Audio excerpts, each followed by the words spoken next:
Mia Lehrer is here to share with us some of her experience, her knowledge, her vision, and her wise words around how we might use this wonderful growing natural world to enhance our environments and our experience and create a sustainable world. So, with no further ado, Mia Lehrer.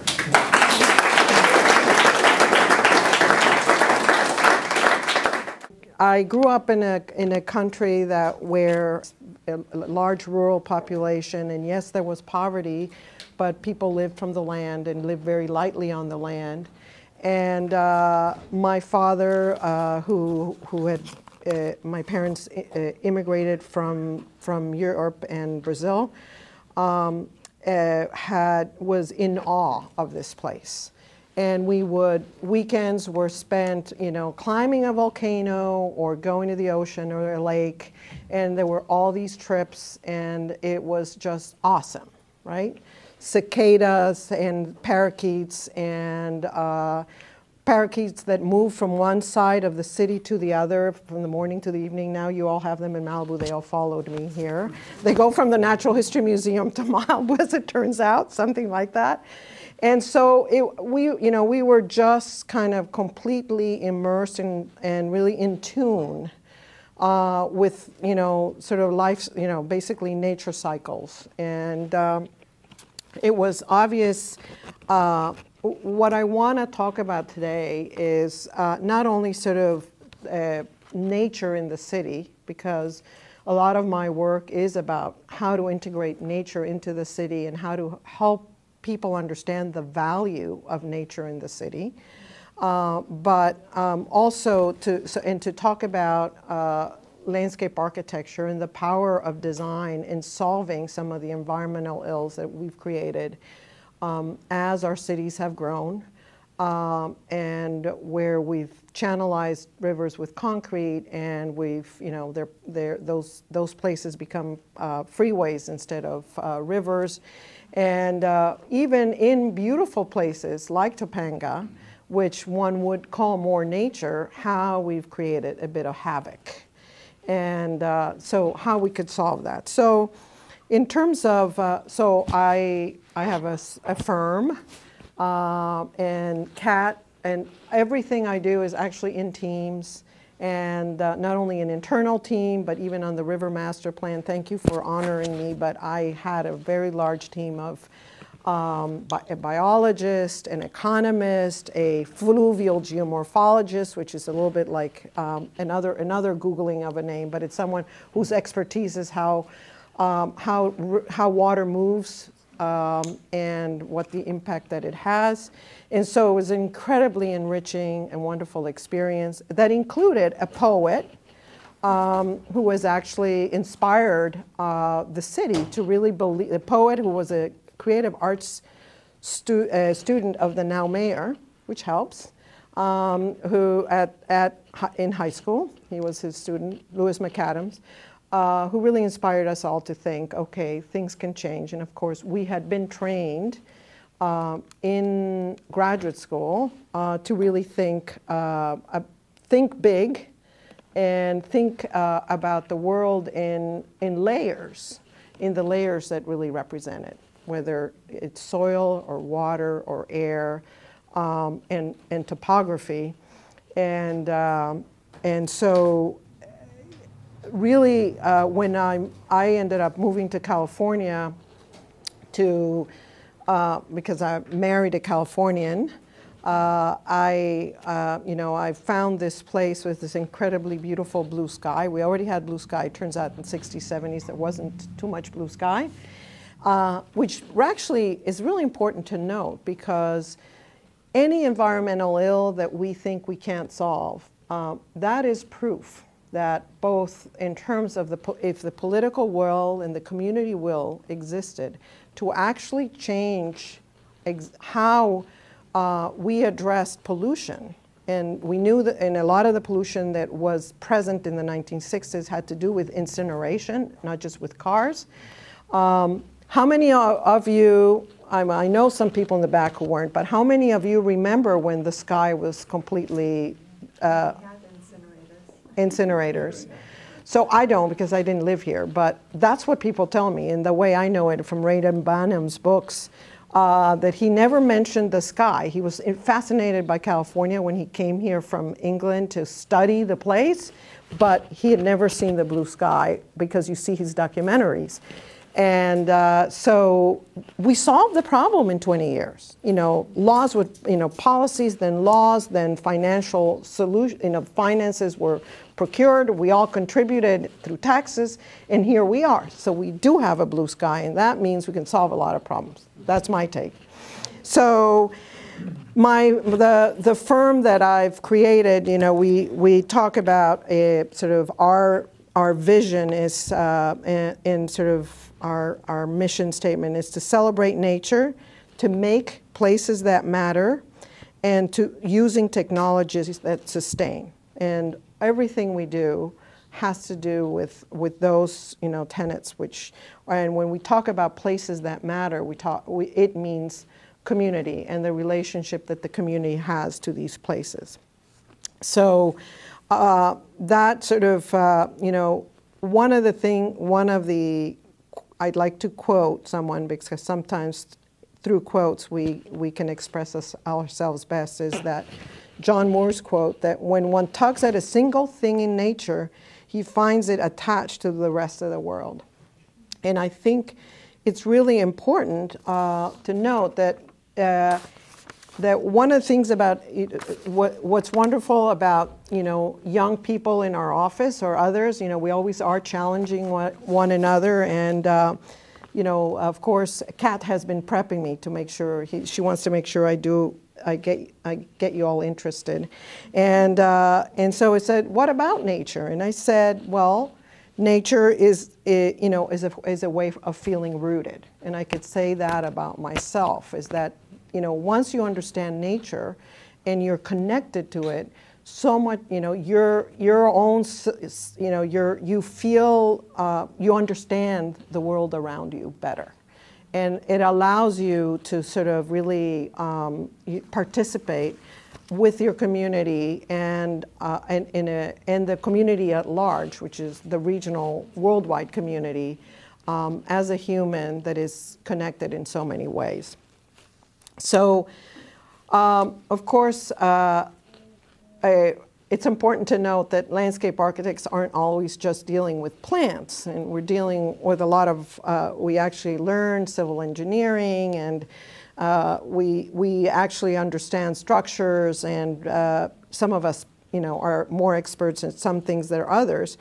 But, one of the reasons we seem to be really getting more focused in urban ecology is because really at this point about half of the world's population lives in cities, and it's expected that 90% of the world's population is in cities. Now the good news is that density actually makes us, makes our footprint, environmental footprint, sort of have a lesser impact if we operate appropriately. That we're all, kind of in a condensed place. Things don't have to come from far away. We can depend on one another. So I used to think that we had to break things up, but I've come to understand that that has value. So, so some of the things that, of course, that the increase in urbanization is problematic for our species because cities are riddled with a series of problems, and one of them is what sort of water quality and actually water supply, solid waste and energy and traffic and food access. The notion, where does our food come from? How far does it come? There's a tremendous imbalance. We grow the food, we sell it somewhere else, we buy the food from California. We grow 50% of fruits and vegetables for the whole country. And we keep 2% of it and then import the rest from Chile. So just saying, it's a problem, that is, as I've been told in the past when I've presented this, don't get into geopolitics in the presentation today. So that's how sensitive the deals are internationally about how we, how this kind of world operates. And of course we have, a lot of, air pollution and poverty. We do have poverty. That was one of the biggest surprises for me and when I came to America was, and especially California, is to find the level of poverty. And I find from my upbringing where people were poor, you always had food. And the one thing you were poor is you didn't have the access to education or health, health benefit, the opportunity to get healthier. But you could, there were chickens and there were eggs and there was fish, and you could basically live a nice, quiet, more sedate life. Not that it couldn't have been improved. But what we find today certainly in some of our urban areas is incredible poverty. And then of course our ecosystem is out of balance. There's not enough parks, open space, urban forests to really help us sort of balance sort of an ecosystem. And those problems could be turned into possibilities. And a lot of the work we do is trying to in some ways, demonstrate those possibilities through our visualizations, through our activities in education in communities, as we get engaged not only in the river, although the river involved us in about 150 community meetings. We had cycles of meetings, and the first set of cycle of meetings was helping people understand what the possibilities were. What do you mean you're doing? First of all, what is a river? And is this really a river? And where's the water coming from? And what are the possibilities in terms of change? And who's going to pay for it? And what does it mean? When is it going to get finished, right? So part of our work is to educate and to help people, educate might sound actually a little pedantic, but to help people understand, what their choices are and how to influence their own future, whether it's by voting or by engaging, themselves in the activities that we engage in. So one of the powers of our profession is that we can create these, plans or these visualizations that help people understand the solutions. And most of those are not shared necessarily with the community until you've had all the bureaucracies and all the different agencies understand the possibilities and actually vet the possibilities. Can the river, what does it mean to put the river back? And what are the possibilities for that? Well, it means you have to take some of the armoring, that's what we call the concrete, off the sides and liberate it a little bit. But when you put it back, you still have to put concrete, because guess what? The river is flood protection. The river was originally channelized in Los Angeles, as it has been in many other, and there's many other tributaries like Bell Creek, like Iona Creek, for some of you who live in those areas, all of which were armored for that reason. But in putting them back, you have to do a series of terraces and then allow for actually human access, but also create habitat and create an opportunity for cleansing the water as it comes down into the river, and also allow for us to get the water down into the aquifer. So what that, if you can imagine that section, and I wasn't allowed to show slides, so I have to describe things, is that there's this opportunity to really reverse some of the ills, and that's really wonderful, and something that we should take up, advantage of. So in terms of sort of the future and this notion of designing with nature, and even in a project like Manzanita, the Manzanita School, you have this beautiful, exquisite site. I think that Jim, you didn't do enough justice to this, 30-acre something out there, but it's an incredibly beautiful site with some beautiful, beautiful geologic formations, and an awesome place to be not only working but to study. I can only imagine the impact that it would have on children in terms of the way they relate to the world and the natural world. So so the symbiosis and the relationship between the things that sort of live together, what is natural and how, you know, there's a new nature out there. So, for example, at Manzanita, we have a lot of eucalyptus. Do we take them all down at the same time? There are birds who have adjusted to that habitat at this point. And so we have to really try to balance how we, you know, think about the future and our urban forest. It's easy to say, oh, we'll get rid of them, but then you see a beautiful nest. And then you see the parakeets that are there, and you say to yourself, like they are at the Natural History Museum in the Carissa trees, and you say to yourself, wow, you know, this is a new world. So along with all the immigrants from Central America like myself, I was joined by the parakeets that unfortunately people left out of cages, you know, they didn't migrate here because of any kind of sort of change in climate, I could tell you that. We do have, I think we have all become more sensitized about the fact that we have to be more careful in terms of the way we deal with our native habitat and our ecology and try to minimize some of that impact in the way we either buy or the Natural History Museum, for example, has a really wonderful online survey, and they'll do periodically different surveys, and sometimes it's about reptiles, and sometimes it's about spiders or other things.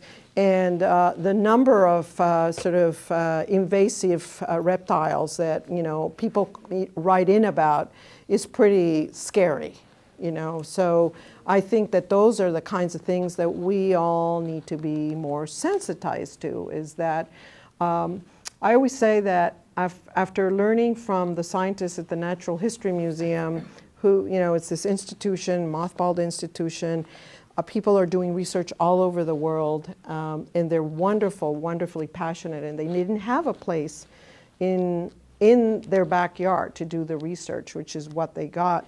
That one of the things I was taught, for example, I grew up in Central America, so I tried to put my shoe in a number of times when there was a, you know, and basically it felt like my sock was in there and I pulled out a tarantula. So I learned to be scared of spiders.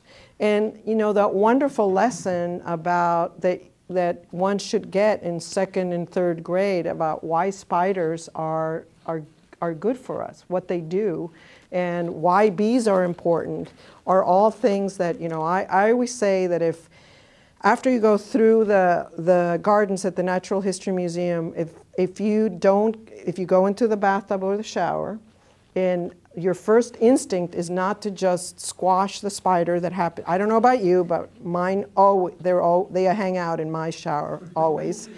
And, you know, I realized, you know, oh, they're just, you know, I'm in their way, and I just kind of pick them up and, you know, say, you know, give them a place to go to party somewhere else.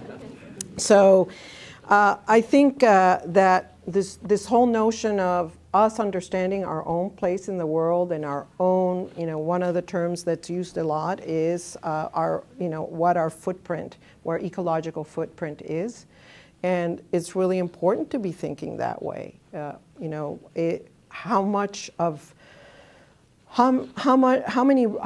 what are resources? How much do we buy, and how much do we impact, and how much do we really need, and how much do we connect with each other and support one another? And you know, there's been an expression out there on the part of urbanites and the millennials about, you know, being more active in the city, walking. No, the city of Los Angeles did not pay attention to bikers and joggers till about 10 years ago. You know, there wasn't this notion that really mattered. And what I meant, and I mean bikers, joggers, walkers, when we did some work for the City of Los Angeles for the Recreation and Park Department, and there was we did a needs assessment for the city Parks Department. It was like, what was it that people felt they needed the most? And one would have thought they would have said more soccer fields or more. Everybody just was set up for that. And what they talked about was connectivity. That was the term they used. That's impressive. Like, there's just this sense that, you know, we're a series of villages, and we want to be more connected to each other and internally. And that's really something that I've absorbed and really sort of try to impart that, and why I really have focused in the Los Angeles area. I went to graduate school. A lot of my classmates work all over the world, and they go and do something in Dubai or in Shanghai or many other places. And, you know, for a special project, I'll go places. But so if there's somebody here who has a really interesting project, you know, I'd be interested. But by and large, it's about my community. And I live here, and I understand it. And I go, you know, I have a wonderful client slash sort of co-conspirator in the room from Ventura. And, you know, we've just worked on these projects, a Navy airport that's being turned into a park that really connects the northern southern preserve in Orange County. And we have this river and a number of streams that we're hoping will come alive. And, you know, we get a call, you know, we get these really peculiar calls. A 100-acre ranch in the middle of Encinitas that was bought by a foundation that is creating this food hub. And not food hub for commercial purposes, it's for sharing issues of equity and hunger issues, and a real sort of a place to think about the issues that we really impact with a series of fellowships. The first year they did fellowships for young people who were very interested in agriculture. They had 70 applications. And they have these 18-month fellowships where you have to work with nonprofits that are dealing with basically hunger issues, which is hard to even say that there are that many people dealing with the problem, but also that are exploring, you know, agriculture in an interesting way, so we can grow it in a more denser, more creative way, dealing with all sorts of, you know, do we do desalinization? How do we address water and water issues related to agriculture? So it's really an interesting, it's basically a foundation that just has spurred this effort, and we're working with them, and it's really interesting. So one of the things that, you know, we talk about a lot is sort of what is you know, the notion of a symbiotic city, and that's a city that, you know, basically really kind of where the whole notion of ecosystem services is. Has anybody heard about the term ecosystem services? How many of you have heard of the term?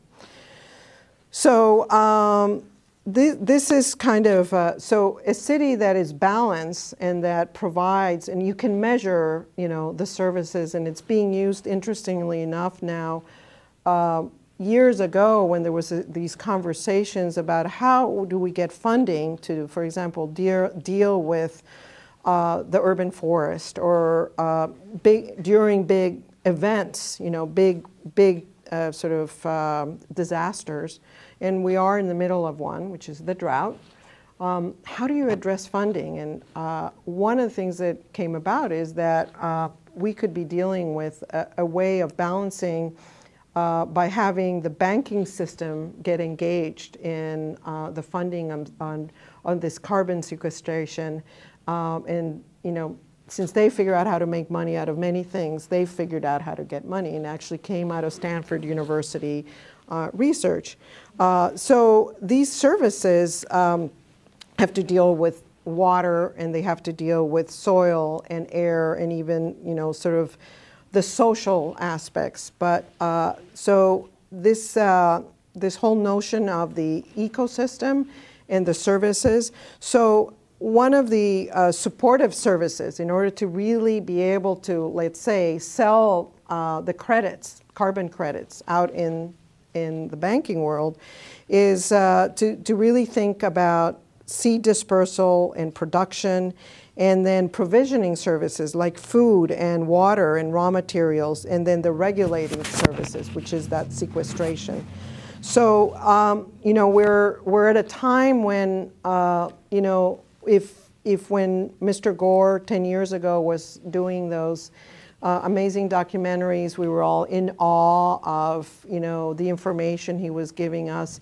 And it was, you know, largely a surprise at the bureaucratic levels in government.